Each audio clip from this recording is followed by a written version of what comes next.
بسم اللہ الرحمن الرحیم۔ السلام علیکم ورحمۃ اللہ وبرکاتہ۔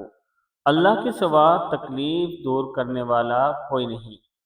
یہ بات یاد رکھیں کہ جب بھی آپ تکلیف میں ہو تو رسول اللہ صلی اللہ علیہ وآلہ وسلم کی بتائی ہوئی دعائیں پڑھا کریں، کیونکہ اللہ کے سوا کوئی تکلیف دور کرنے والا نہیں، اور تکلیف دور کرنے کے لیے رسول اکرم صلی اللہ علیہ وآلہ وسلم نے مختلف دعائیں بتائی ہیں، جیسے بسم اللہ الرحمن الرحیم وَإِن يَمْسَسْكَ اللَّهُ بِضُرٍّ فَلَا كَاشِفَ لَهُ إِلَّا هُوَ وَإِن يَمْسَسْكَ بِخَيْرٍ فَهُوَ عَلَى كُلِّ شَيْءٍ قَدِيرٌ۔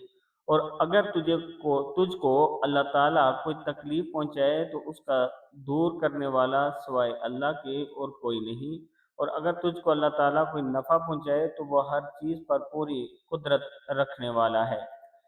سورہ انعام کی یہ آیت وَإِن يَمْسَسْكَ اللَّهُ بِضُرٍّ فَلَا كَاشِفَ لَهُ إِلَّا هُوَ وَإِن يَمْسَسْكَ بِخَيْرٍ فَهُوَ عَلَى كُلِّ شَيْءٍ قَدِيرٌ۔